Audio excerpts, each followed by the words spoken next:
Stop overpaying for ribeye steaks. Buy a whole rib roast instead.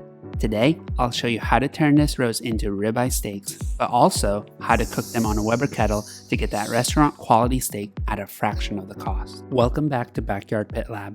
I'm Jason. I don't know about you guys, but I don't buy many ribeye steaks anymore due to these crazy prices. Instead, I wait for the whole rib roast to go on sale around Christmas and Easter, then I cut them into steaks myself. I vacuum sealed extras so I have premium ribeyes ready to go for months. I got this particular roast at Aldi around Easter time for $7 per pound and was able to pull it out of the freezer and turn it into steaks for this particular cook. You can also customize the thickness of the cut based on your preferences, so what I chose to do here is about 3/4 of an inch to an inch thick steaks. Most staining rib roast comes with the ribs attached to it, which you saw me remove earlier in this video.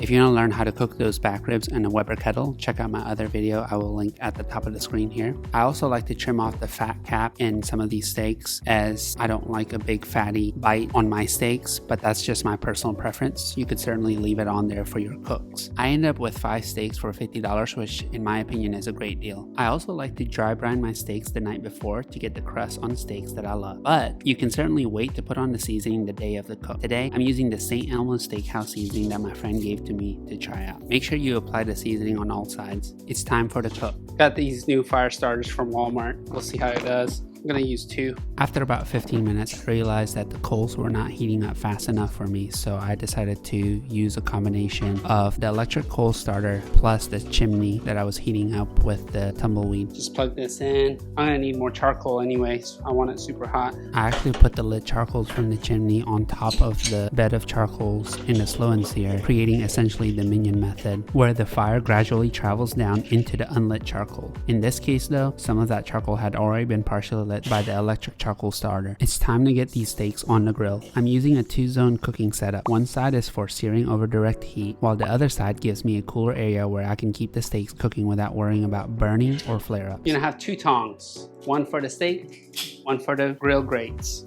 Every 30 seconds to a minute, I rotate the cooking grates. This is doing a couple of things at once. As I move the steak off the direct heat, the section of the grate over the coals has time to heat back up. That means every time I return the steak to the hot side, it's landing on blazing hot grates that create those deep restaurant quality sear marks. If I simply rotated a steak back over the coals without preheating the grate, I'd be placing it on cooler metal and wouldn't get nearly the same crust. At the same time, those hot grates on the indirect side continue cooking the steak through conduction while keeping it away from direct flames. That lets me build a great crust without constantly battling flare-ups. It's definitely a more hands-on way to cook, but for me, that's part of the fun. Cooking a great steak is just as much about the process as it is the final result. If you're after those classic crosshatch grill marks, just give the steaks a quarter turn halfway through each side. It's completely optional, but it gives them that steakhouse look. You're gonna brush off some of the burnt remains here.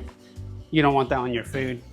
As the steaks get closer to being done, you'll want to flip them more frequently, about every 20 to 30 seconds. At this point, the outside can burn quickly, so frequent flipping helps build a great crust without overcooking the exterior. I'm also using a wireless meat thermometer to keep an eye on the internal temperature so I can pull each steak exactly where I want it. For this cook, I'm making these 2 steaks medium to medium well for my wife and mother-in-law. I'll cook another steak afterward just for myself and pull that one at medium rare. From here, the rest of the cook is pretty straightforward. I keep moving the steaks between the direct and indirect zones, flipping them every 20 to 30 seconds as they finish cooking. I also scrape the grill grates as needed so any burnt bits don't stick to the steaks. I simply repeat this process until each steak reaches my desired internal temperature. I also intentionally left footage of every flip in the video so you can see how the crust develops over time. With each flip, you'll notice the color deepens and the Maillard reaction continues to build, creating that beautiful steakhouse style crust without burning the exterior. Once the crust is where I want it, I stop preheating the grates before each flip. Instead, I simply rotate the steaks back over the direct heat onto the cooler section of the grate. At this point, I'm no longer trying to build more crust. I just want to gently bring the steaks up to my target internal temperature without overcooking the outside. If you're enjoying the video and learning something new, I'd really appreciate it if you hit the like button and consider subscribing. It really helps support the channel and lets me keep making videos like this. Lastly, this is a quick look of the medium rare steak I cooked prior to me taking it off the grill. It's time for the moment of truth. Let's slice into these steaks. Just keep in mind that the first 2 were cooked to medium and medium well for my wife and mother-in-law. The last steak I cut is cooked to what I know most of y'all are here for, a perfect medium rare.